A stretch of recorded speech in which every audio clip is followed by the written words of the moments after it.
Today's startup offers an inclusive and unbiased stage for startup founders to shine and share their entrepreneurship and startup journeys to inspire international audiences on tech news around the world. Today's startup features Daniel Seth Lubiner, founder CEO, TouchPad Pro Assistive Technology.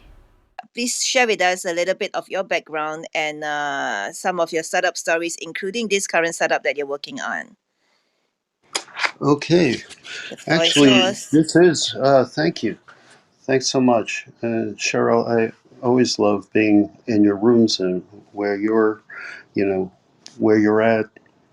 The tech news around the world. I've been a fan for, I guess, since it started. But anyway, let me start my thing. My name is Daniel Lubiner. Uh, I've been a special education teacher and an arts teacher for like 20 years, the last 20 years. So the last 5 years, I worked as an art teacher for the blind and low vision. They like inspired me greatly. I was nervous at first. They said I was going to work with the blind and low vision. I thought I was going to go in there and say the wrong thing, do the wrong thing. I didn't know if I would be able to, you know, make the right choices for projects. But they made me feel so comfortable. After just a short time, it was just like the blindness was a a feature, not something that defined them, just something that was part of them and part of their lives. In the end, there were kids, there were teenagers, you know, there were young adults, and it was just wonderful working with them. But I noticed that they didn't really have a lot of the assistive technology that they really needed. Uh, like for example, one line of braille for refreshable braille. That's like $4,000 for those kids, you know, and that's for fully blind people. For people who are low vision, there isn't much assistive technology out there other than magnification. So, I started thinking about what would be if we could use all the technology that we have today. What would be, something that would be fantastic for them? So I started drawing, and eventually I started writing up a patent. Then the pandemic hit, okay, and it was really, really hard for my students because you can imagine like teaching uh, children. It was difficult to teach sighted children. To teach students who are blind and low vision over Zoom. It's like art instruction stopped, braille instruction stopped. And like my kids are also from like Queens, Brooklyn, the Bronx. They don't have a lot of money to go on like Amazon.com to buy, $30 in art supplies or whatever. So it was a trying experience for them. Um, and I couldn't believe that we weren't teaching most kids how to read and write. We just said, okay, we can't teach you Braille right now, so just gonna have to wait this out. So then I realized, I found out later that that's a problem that's happening all over the world. Anyway, um, people in rural areas, people in different countries, especially places in Asia and Africa, you know, they don't have teachers. They don't have materials to teach Braille. So I started learning about these like statistics, like in uh, only 32% of blind, and this is in America, okay, supposedly, this advanced country, only 32% of the blind and low vision graduate high school. Only 16% graduate college. The unemployment rate is 70%, and it's been that way for like 50 years. We have not improved upon it. Braille is like so important because of the 30% that are employed, 85% of them know Braille. And it's like a no-brainer. If we teach people how to read and write, they're going to be more apt to get a job and succeed in education. But in the United States, only 10% of children who are blind and low vision are learning Braille, who need to learn Braille. And in other countries, that number is much lower.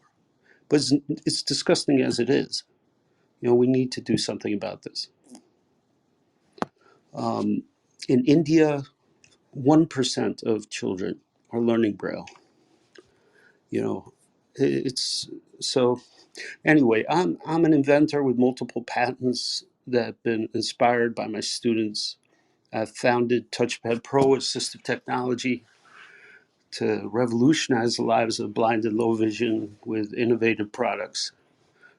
I'm reading that's what I'm supposed to say. We focus on touchable art, Braille literacy, and technology.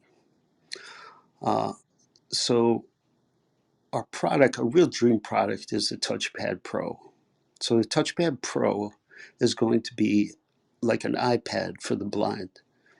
It's going to have over 5,000 pins that could raise and lower to multiple heights to create contours and full color images that could be felt by the blind.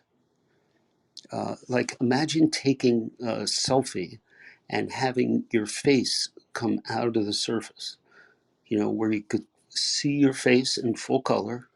You can feel the contours of your eyes, your cheeks, your nose, and your mouth. It's just going to be incredible. And this, we can, like, it's easy to try to explain the Mona Lisa to someone who's blind. But if I can make the Mona Lisa pop out of a service and hand it to them, how cool would that be? How cool would it be if they could read multiple lines of Braille just like we could on a Kindle? So all these things are going to be just wonderful. And I want to introduce some of the people who have come onto this mission. And we're going to tell you about another product shortly too. So Eurydice, she, how you doing, Eurydice? Hi, Daniel. Hi, Yeah. everyone. Good to see you. Thank you for inviting me up here. Welcome on stage. Yeah. So Eurydice, you want to tell us just a short little about yourself and how you got involved? Yes, sure. I've been teaching for the past, 18, almost 20 years now. My students are all sighted and adults. And as a teacher who's totally blind, teaching totally sighted students, I always thought that having a better choice of technology would really help me, especially Braille display area. I do have a refreshable Braille display, traditional solenoid actuator style Braille display, but it's a one-liner. It's really small, and that's all I can afford. So, for example, when I look at Cheryl's name, all I can see at once is Cheryl Tong, comma, room, and then I have to scroll to see moderator. So this is the screen I'm looking at. I have been a Braille reader, since I was 2 or 3. Probably started reading picture books. I'm pretty sure, although I don't remember. And throughout my school, I would say I was a lucky one because I was taught Braille and I had Braille textbooks. However, I didn't have a lot of books that other sighted children had. Sometimes I had to go without. When I had textbooks, it was really great, but not everything was available, especially when it came to other material books other than the very main textbooks. Nowadays, um, I think we're in a better situation, at least, because we can buy a Kindle book and I can read it using my iPhone and my Braille display together. However, two problems. As Daniel mentioned, it's only a tiny Braille display, and that means I cannot look at the entire page. Also, another problem is that a lot of books have pictures. And of course, I don't have any access to the pictures. A lot of books also have graphs, charts. I can't access that either. By the way, some of the charts online, on the internet, sorry, in table format, we do have access, but it's not so easy when, think about it, when your screen is so tiny. So you're not really looking at the table as a whole. You're going through, you're scrolling, and one line is even separated to 2 or 3 braille lines, and you're trying to construct everything in your brain. That's a tedious work. So hopefully, Daniel's invention will solve this kind of problem. Thank you. Eurydice, that was fabulous. I actually met Eurydice here on Clubhouse. We run a room every Tuesday about assistive technology for the blind and low vision. Because this is one thing that I want to stress about this company. There's a lot of companies around that are making things for the blind and low vision, like they think of this great invention like a smart cane, or they think of something that's going to be just wonderful for the blind and low vision, so they make it and then they test it on without having them there from the very beginning. Blind and low vision people need to be there from the very beginning, so we could know exactly what's going to help them, exactly what's going to be helpful for them. I'm going to try to invite Nazreen up on stage as well. She's also with us. Here's Nazreen. Hi, Nazreen. I think Nazreen's kind of new to Clubhouse. Nazreen?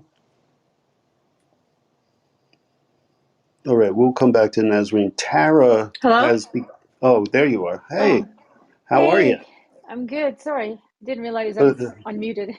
yeah, Nazreen, I met at a like a Conference? convention conference thing. Thank you. And she's been with me on this mission for a long time, like about a year and a half now. And well, she could tell you about herself and why she's involved. Go ahead, Nazir. Thanks, Daniel. Hi, everybody. This is my first Clubhouse at all, so this is exciting. I'm a Canadian. I'm actually out of Toronto, Canada, and I'm on the other spectrum of what Eurydice was talking about. And as Daniel mentioned, I met him about a year and a half ago at a convention. And when he first talked to me about his invention that he was thinking about, the TouchPad Pro, and then later the BrailleDoodle, I was just really excited because I had never heard of any of these things. I am somebody who was fully sighted in my life, and over my journey through my life, I ended up uh, having contracted an eye disease, and so therefore, I'm at that spectrum where I am sort of, not a, for me, learning Braille is has been sort of difficult. I never really learned Braille, and so when I tried learning Braille, it was just kind of like, these are beautiful embroidery dots. That's how my fingers kind of looked at it, and I expressed that to Daniel, and we kind of had a chuckle over it. But when we talked about these inventions that he was thinking about, how these technologies could help improve the lives for folks with visual impairment, because blindness is such a spectrum that everybody sees differently. Eurydice and I bet you, we both see very, very differently, and therefore her needs are different than my needs. And that's something to keep in mind. Um, and so I was really excited. And when we're talking about the BrailleDoodle, one of the things that we were looking at and I was talking to him about is that, when I was growing up, I used to play with this thing called etch-a-sketch, which had the dials on it, the yellow or white dials, and it was red, and the sand, and you would draw things and you'd shake the thing, and so the sand would go away, your pictures would go away.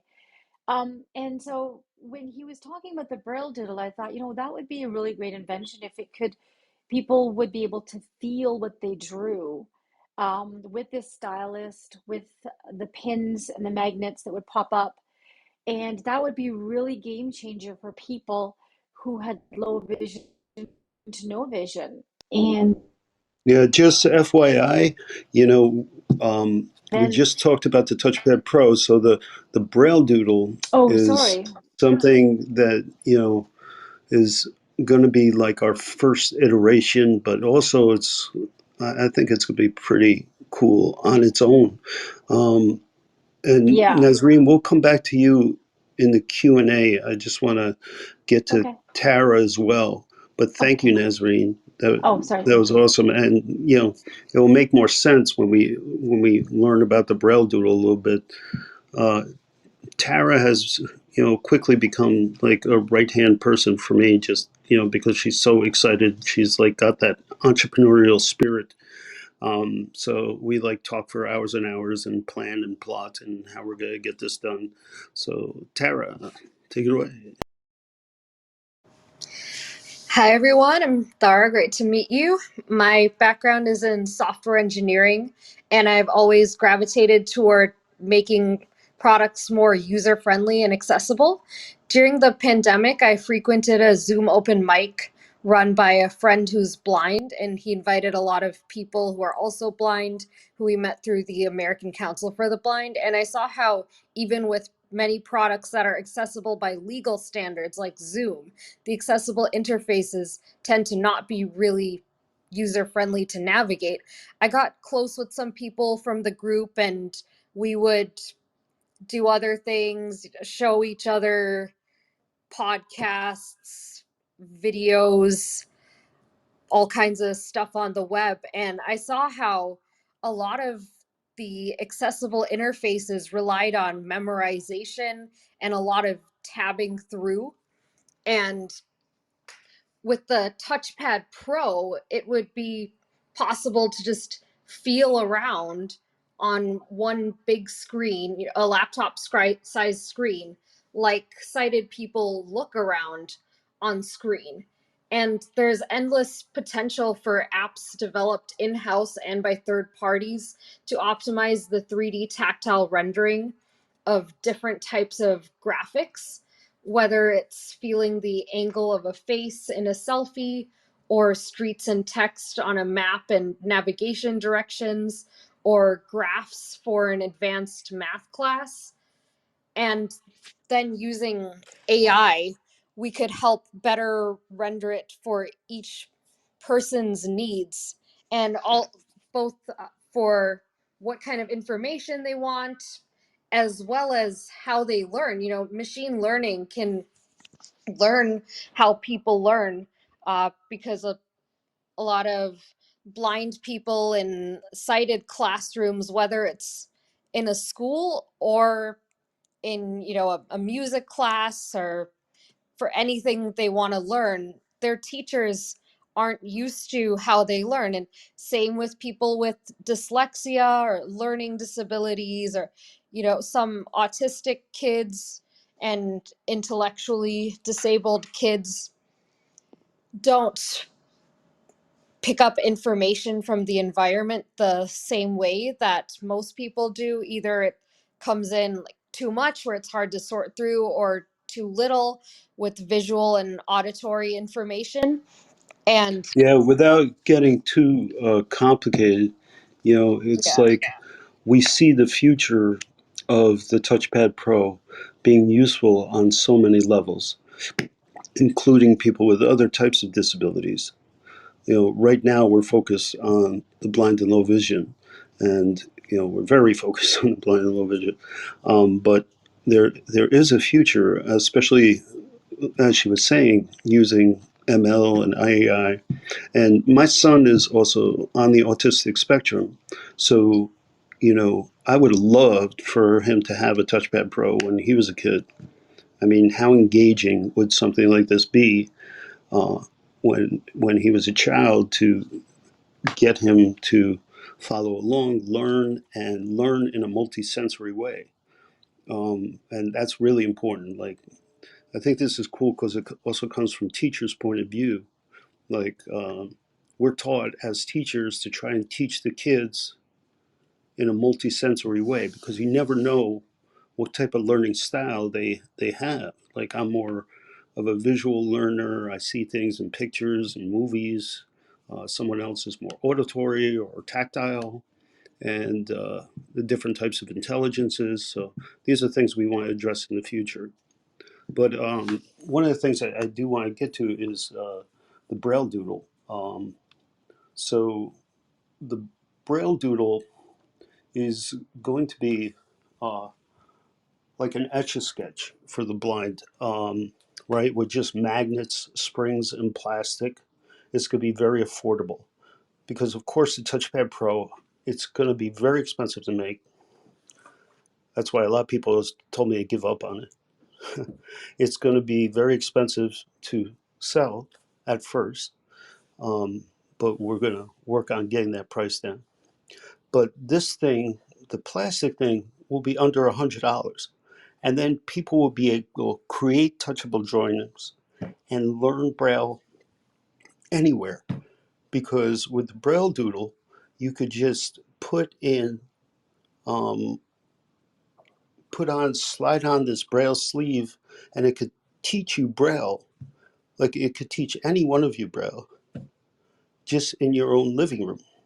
And it'll be under $100, which is like unheard of in this realm of assistive technology. If you see our competition, is kind of like a joke for some of these products, like $70 for like a block of wood with 6 pegs, uh, you know, that they could make one letter at a time, and you teach a person one letter at a time. So I think the BrailleDoodle could be a real game changer, and it's actually gotten so much excitement already that, we did like a couple podcasts, we did things like that, and it's really kind of blew up. So if you Google BrailleDoodle, it comes up in like 30 different languages already. And so it's in Chinese, Korean, Polish, German. It was just really exciting to watch it just spread naturally, because people love this idea of just something like a simple solution to a problem that's been a problem for a long time. As I said, it's hard to teach Braille. Uh, there's just not enough materials. Materials are too expensive, and not enough teachers who know about it. So if we could teach kids independently, we could really make a difference around the world. Thank And you, Daniel. It yeah, go ahead. sounds like an amazing product that you're embarking on. So you're saying that BrailleDoodle is already available in the market? No, we are still pre-product with the BrailleDoodle. We actually just formed the TouchPad Pro Foundation. So that's a non-for-profit 501c3 that is going to focus on getting the BrailleDoodle market. And I see that happening in the near future. So within 6 to 8 months, we should be getting that to market, and then starting to distribute that worldwide. Okay, great. I now, since you asked me to Google, I now see this BrailleDoodle, tppat.com, which is your company, on Indiegogo. Are you running a crowdfunding now? We did run a crowdfunding, but that was a long time ago, actually, when we started a thing. But no, I would ask everybody to please go to our website. Would you mind if I pin the website up Yeah, there, I'll Cheryl? pin it for you. I'll pin it for you. Oh, I'm terrific. on the website. Yeah. So it's tppat.com. So uh, also touchpadpro.org gets you to the same location. touchpadprofoundation.org. Oh, right. Yeah, that'll get.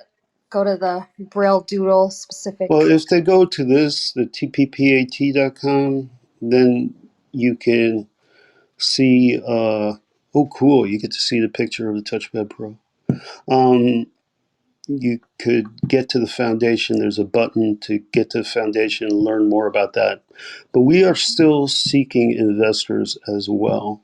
So we have a whole investor deck because that's another route where we could get this in the hands of kids as soon as possible. And that's really has been my intention all along. We want to get this, it's a need that needs to be filled. So that's another route that could go. And then we would use the foundation to distribute products. And in the future, we're going to distribute products to those who can't afford them. So now the product design is ready. You're just waiting for the funds to do mass production so that you can roll it out. Exactly. And we're also partnered with Boston Engineering. So that's like one of the top engineering firms here in the United States. They got the Boston Dynamics too up there with the robots and everything. But so I've been working with this guy from Boston Engineering for over a year on feasibility studies and meetings with engineers and designers, and so we could get a breakdown of how much it's going to cost, how we're going to do prototypes. So for both products, we have a very specific plan in mind of how long it's going to take and how much it's going to cost, and how we're going to try to go about it. I see. So I understand that, Daniel, you have been quite active on Clubhouse. I guess your main objective is to look for people who are interested in the project that you're on now, and of course, to be able to reach out to investors to fund your project, right? So far, what have been the challenges that you have been facing while trying to canvas for support for this great project? That is a great question, Charles. And I tell you, the biggest challenge that we've had, and we have had meetings with investors for about a year now. We've been meeting with various investors, and usually the thing they come back with quickly is there's just not enough of a TAM, not enough of a total addressable market. So they're looking at the population of the blind and low vision, and they're saying, where's my return on investment? Where, how can I, and, quickly we know that we're not looking for, we're looking for a certain type of investor, an investor that's not interested in just 5 timesing their income or 10 timesing, or their investment. So an impact investor, who's not looking to make back their money plus three times or 10 times in 3 years. We want somebody who's going to be involved in the project, who's going to be supportive of the project, and also, be part of it. And so we're looking for 1 million for our first round to really get off the ground. That would get the company running, and we could get the prototype for the TouchPad Pro. We could go to CES and blow everybody away with our prototype, and then collect the 4 to 5 million more that it's going to take to really get the TouchPad Pro. Like, we're no joke. I mean, people mess around with these type of products before, and they're trying to do it now. So if you look around on the internet, you'll see like similar things. But nobody wants to put this kind of money into this because of what we were just talking about. There's not enough return on investment. So we're thinking the long game. We're thinking about people with other types of disabilities. We're thinking about people who could just have fun with it as well, just a general public. So I think something like this can be a great return on investment. It's just very hard to get that message across to people if they're interested in Have how you quickly they move. considered to collaborate with organization that actually have to target users with such needs, those Yes. with immediate, including of course all those Yes. schools and other Hmm. associations. Yeah. And that is why, we've started the foundation, the non-for-profit. We're also, I think we're in a good place to get the SBIR NSF grant. So that would be really great head start as well. Um, and with the non-for-profit, then we could, now we could approach foundations and other people because they don't want to touch for-profits. My original plan was to make it a for-profit. I didn't think I would have this much trouble getting an investor, honestly. But, and I just was interested in speed. I wanted to move this forward. I wanted to get it out there. I wanted to hand it out to my students. That's really what I want to do, right? I want to get my BrailleDoodles. I want to get, a good 100 of them and go to the Bronx and hand them out to all my old students. So That'll be since you fun. have started your foundation, how many members you have you already built a community around it? Well, uh, how many people are involved in the foundation, or how many people? Uh, We yeah. just really opened it. So it's like the website is still being worked on. So we really just started working on it, and so we're going to be reaching out to people, to please, give to this cause. I think it's a great cause to give to, and hopefully we could get this going quickly. Mhm. I think this is a great cause, and since you have already started this foundation, I believe you should also gather a community of the potential users, garner them all together, because like you say, it is in this capitalistic world, it is very difficult for investors not to look at the return on investment, and we all know that the market is not big enough, but of course there's other ways of working around it. So if you already have this foundation, you have a huge community who already have such needs. I know you have tried to do crowdfunding before, but maybe if you can gather everybody together to start another form of crowdfunding, so that you will be able not just to get grant, you will also be able to get some non-dilutive funds to actually start at least to have your prototype ready. And with that, you will be able to, show what you already have, at least your MVP, and let them see and touch. And then more investors, I guess those with social cause will be able to consider to support you Yeah, furthermore, because yeah. 1 million is not a small number, Daniel. Yep. I mean, there's a lot of ways to go about this, and I've been hustling, I guess, like most entrepreneurs, like 60-hour weeks, 70-hour weeks, just like because I'm very enthusiastic about this too, and so I'll be up at 2 in the morning, thinking about what's the next maneuver, how could we do this, but crowdfunding is definitely something we could do in the future. Yep. So Gather your community to do it together.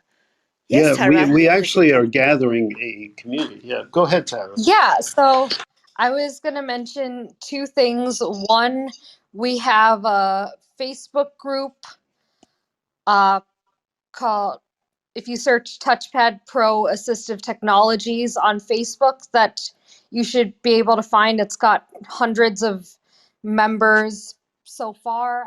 And yeah, we definitely want to grow that out to have the conversation going. We really want to understand, and we're putting a lot of time and effort into connecting with potential users and understanding their needs. We'll be testing the products with blind children, and we're seeking feedback from adults who grew up blind, or people who have blind children, or instructors, to get that perspective on what they'd want to see, both in the BrailleDoodle and the TouchPad Pro, and their challenges with current devices.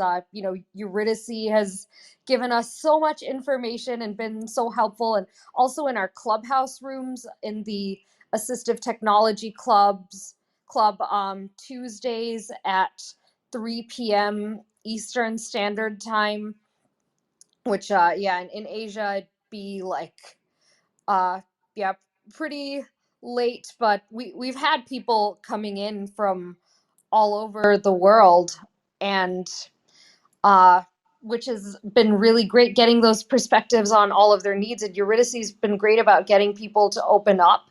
And another thing that we're doing to show that interest for investors, as you mentioned, Cheryl, is we have a letter of intent form. It's non-binding, but for people to show their interest in purchasing Braille doodles, either for themselves or family, anyone they know, or to finance, to provide to people who cannot afford them through the foundation.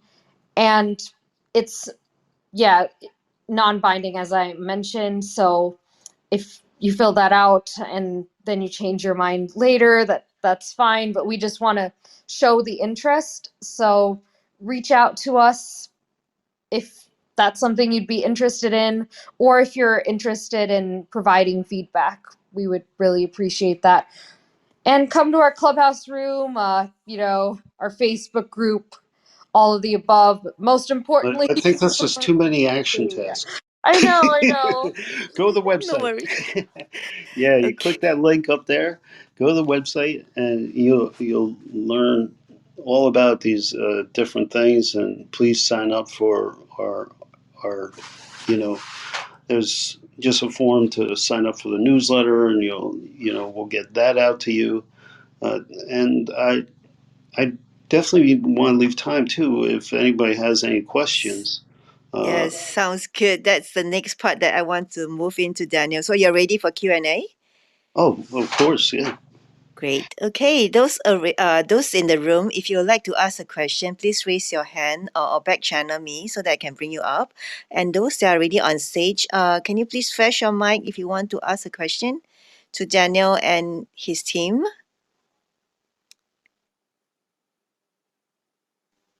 No one wants to ask a question. Tom? Oh, Messi, go ahead. I was just gonna very quick one. I was just wondering, do you have a business model with a profitability? I just wondered if it is only for like nonprofit, or does it have a profit side of it? Because usually investors are much more interested if you show something that has a return. Right, right. And actually, we do have a full business plan, business model where it can be quite profitable. It's just very hard to, I guess it's hard for people to understand the potential because they're just looking at the TAM, the population. But you, if you if we're studying like how we could use it with other populations and stuff like that, there was also someone who got very excited when I told them about kiosks. So everywhere we go, there are like kiosks. It's becoming like a kiosk society. In the airport, you got all these kiosks. And what if there was TouchPad Pro technology built into these kiosks? And the reason this guy got very excited because he was like, well, this could be qualify for 508, a law that says that if new technology comes along that is groundbreaking, it must be included and accessible to make things accessible for the blind and low vision. So that is another thing. If you picture airports and subways and train stations and all these things all over the world where you could walk up and say, is my airplane on time, and read in braille. You could say, terrific, how do I get there? And the map comes up and it shows you and explains to you how to get there. I mean, the just possibilities are pretty wonderful. Thanks for that question. Did I answer that okay? Yeah, you did. Can I have a follow-up, Cheryl, Sure, go ahead, or Messi. no? I was just wondering, have you also explored avenues where you can partner with profitable apps, for example? Like, for example, my favorite is Duolingo, trying to learn, new language, French and other things. They are freely accessible to everyone. But would you approach them because they are being now valued like in billions, right? Even though they are free app, they do have a subscription app as well. So maybe if you partner with something like that, and that investor can see the profitability through other profitable apps, that might be avenues. I don't know if you explored those avenues. Um, we have, and we're open to explore more. But that is a great point. I'm not turning away any thoughts of like how to get this to market. In fact, we have spoken to people from Google, and I know people from Apple are like watching us. They're like following what we're doing. But even that big. But we actually have a meeting this week with a company that just got bought out for 120 million or 150 million, ed tech company. So you know that would be wonderful if they wanted to maybe. So yeah, we're keeping possibilities open. And if anybody knows anybody who wants to have a meeting or introduce, get a warm introduction, please, I'd love to meet them. Messi, I Thank you. also wanted to mention, since you brought up Duolingo, crazy coincidence, Eurydice was actually talking about Duolingo type apps as a potential opportunity, and also Braille for music. So, if you want to quickly talk about that, Eurydice, yeah, I found it really interesting when you mentioned. Well, very quickly, Daniel mentioned how difficult for children to have an access to decent education to acquire literacy. And it's harder even when we start thinking about language instruction as well as Braille reading instruction. And if you think that music can be done through just ears, well, okay, in some cases, maybe.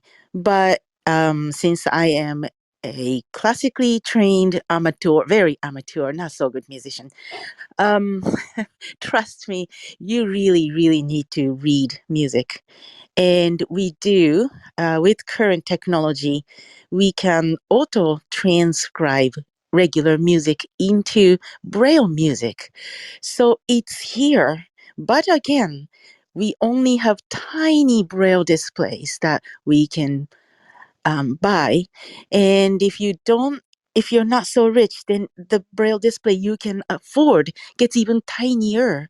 So it's not really ideal for musicians to read like, 3, 4 notes at a time and then have to scroll by pressing of a button and keep doing that back and forth. It's really tedious.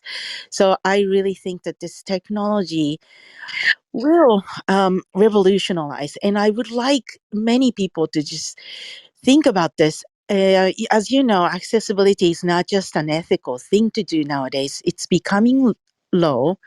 I'm saying becoming, well, it has been low, but the thing is, it has been enforced more often. And probably you noticed that in tech industries as well as other industries. So the customers are not going to be just individuals who are blind and visually impaired, but also government.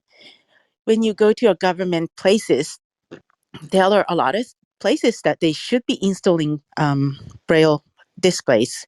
There are, as Daniel mentioned, airports. There are libraries, local libraries. You have been to, probably many of you have been to local libraries, and they have computers. Have you seen Braille display next to it? And if the answer is no, well, that's the potential buyers. Of course, the money thing we have to really think about. But again, accessibility has been expanding. And I believe as technological advancement takes place, it's going to further improve. And let me hope that. Thank you. Thank you. Who would like to ask the next question? Go ahead. Cheryl, I would like to ask a question Yes, to Anjini. Daniel. Yes. Thank you. So I would actually like to know for a couple of contacts that I have. So these people are blind, and and they are they were having a profession of blind massage. But as you know, in Asia, the tourism is almost dead, and these people are finding it hard actually to get some jobs or even learn some skills. So for a community like that, is there an opportunity open with what you guys are doing? Can they reach out to you and kind of help in being a tester of this technology, or kind of work with this touchpad and help you guys in developing that? And can they also learn some skills meanwhile and get Absolutely, some jobs? absolutely. Yeah, this is, this is what I love. And actually, this is what I love about Clubhouse too, is, we meet people from all over the world. And I do have a special fondness for India. And, they have half of the blind population is in India. Uh, Right. for, and, so anyway, to answer your question, absolutely. And if there's anything I could do, please let me know. And check out our room each week, Tuesdays at 3 p.m. Maybe they could sign in there, and we could talk a little bit more there. So if they're not on Clubhouse, can they reach to you via some email, or is there any Yeah, way to of reach out to course, of your team? course. Click the link up there, TouchPad Pro Assistive Technology, or Mm-hmm. tppat.com, and there's a way right down there to put in your name and email and a message. Okay. So, or just your name and email, and sign up, and we'll get in touch. All right. Thank you. No problem. Thank you. Who would like to ask the next question? Tom, go ahead. Thanks, Cheryl. Daniel, great presentation. Congrats to you and your team for doing this amazing work. I fully support it. Actually, so a good friend of mine from college devoted her entire career to helping the blind. I know, actually, the president of the nonprofit organization Hadley, based in Evanston, Illinois. They support global services for the blind around the world. So let me connect you with her. Um, Also had a question. Have you tried to connect with any universities that are doing some of this type of research just to get awareness, get some funding? I've tweeted it out on LinkedIn also to get some awareness for you, but would be curious, what have you done to kind of connect with any universities or research areas to connect with some funding resources? Another great question. You know, we actually have two members who are on our team now for the foundation, and for who are MIT graduates. Uh, so that was one area we were looking into. But what I did see with the university route is, you could potentially get into problems where the university wants to take more control of what's going on. The same could be true of investors as well. So that's something I'm going to avoid, like even thinking about like getting involved with Google and Apple sends goosebumps down my spine because I don't want them to trash what we're doing. But yeah, I'm really not sure how that would work with universities. I just thought they pretty much try and do things. MIT has actually done quite a few things. If you Google cross-reference MIT with blind and low vision, you'll see some of the technologies that they've been working on already. Um, so yeah, and it's also, I really want to get this going and out there, and we're like ready to go, and all we lack is the funding, and that shouldn't be such an obstacle to do what we're doing. Thank you. Thank you, Daniel. So, just now, Anjini mentioned this about those blind people also need to get some work to do because of the pandemic. The tourism industry has been affected, but I'm sure a lot of people around, I mean, such people around the world might have such a challenge as well. So I think it's a good opportunity for you to garner them all together, to build this strong community, because they are also potential users, and from that, from that, you can actually start another crowdfunding like GoFundMe, but with very specific purpose. Like for example, one of this BrailleDoodle will be, if you can pay for one of this, will benefit one of them, and then if you pay how much, you will benefit how many of them, and then even the TouchPad Pro. Um, we just try your best to gather a sum of money first so that you can get the prototype or the MVP ready, and then with that, we do it step by step, and then with that, I think you will definitely be able to in terms of speed, bring it to market much faster than hoping to raise 1 million at the beginning, because you have nothing to show now, right? So that's the reason why just now I mentioned, do you have a community around you, if especially a community of users, right? Potential users. So if you have that, they will be able to reach out to people too, to help to support this cause. So you will not be alone doing this with Yeah, your small. great point. And actually, we have been, we've been. I have like thousands of connections on LinkedIn. So this whole time I've been doing this for like 5 years. I've been building up the TouchPad Pro concept and then launching, the business. And one of my main concerns is that the blind and low vision are represented around the world. That's why on my team we have Nazreen, Eurydice. We have a gentleman named Ben who is a blind orientation and mobility specialist. So he's very excited about the idea of mapping and different things that we could possibly do someday with like lidar and things like that. Um, but building up that audience, most definitely.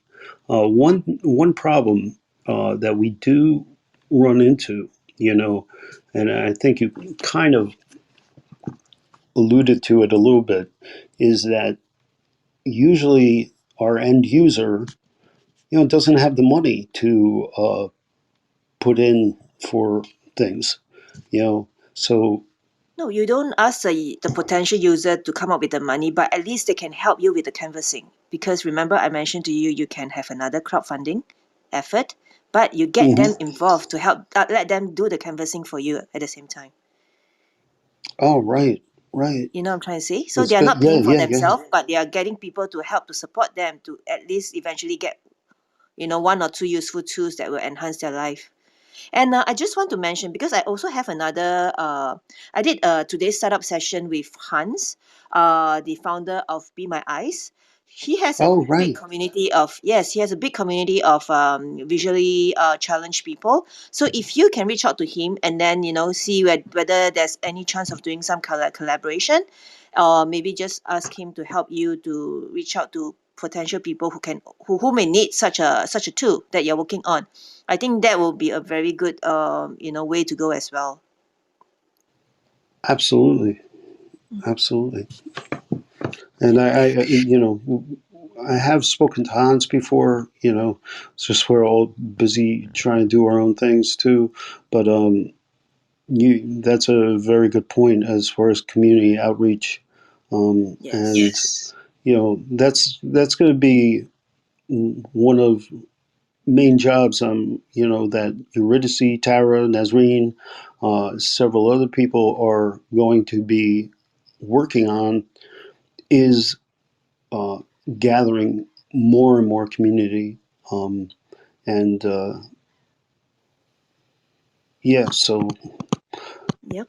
So I once just your once this is in progress, once you have a GoFundMe site and once you have a community around you who will help you canvas for this, we can definitely do another session so that we can gather people to raise funds through the GoFundMe site for you to have more visibility and reach out to more people. very cool, very Yep. cool. Great. And Daniel, we for have now, we have almost the foundation, so we're trying to get that off the ground. So yes. and we could Yes. try to approach like larger um, institutions with that. But Tom, thanks a lot for your question, and others. Thank you for your questions, and thank you, Cheryl, for this opportunity. This has been wonderful. I really enjoyed it, and so Pleasure is on us, Daniel. Great. Does anybody on stage have any other comments for Daniel or his team before we wrap the room? Nope. Okay, with that, I would just like to encourage those in the room, if you are a startup founder or if you know startup founders who need a 1 hour stage like that to increase their visibility, be it for traction, fundraising, or hiring, please reach out to us and we'll reach out to me and I'll try to arrange a session for them. And this Daniel, this session is recorded, so I'll be working on the YouTube for you to share the content as well. So with that, Tech News Around the World will be starting in 1.5 hours time. So please join us there later. And if there's no other comments, or Daniel, you have the last words for your team or the room? well, first of all, I'd just like to thank my team. I know Nazreen has been terrific. She everybody's been terrific, and just if you have ways to support us in any way, please reach out. And but I just think we're on the precipice now of really getting going here. I think these next couple months or even few months, will be some game changers as far as the foundation and things like that. But you know, I'm always open to other ideas, partnerships, joint ventures, or you know, uh, crowdfunding is of course another option on the table. I've done a few of those. They're they have their good points and their bad points, and it's just can be very challenging. But it's different than having like a foundation, um, like a GoFundMe. But I'm open, and I will definitely be revisiting that as well, Cheryl. So thank you for your input in that area, and thank you everybody for this opportunity to talk to you. And please, if you have any further questions, I'm looking forward to connecting with you, Tom, and anybody else who wants to reach out. Thanks. Thank you, Daniel. Okay, with that, we'll close this room in 5, 4, 3, Last 2, off. 1. Thank you, Yep. everybody. See you Thanks, later. Cheryl. Thanks, Daniel. Keep Thank up you. the great Bye work. Yep, Tom. bye. Thanks. Daniel.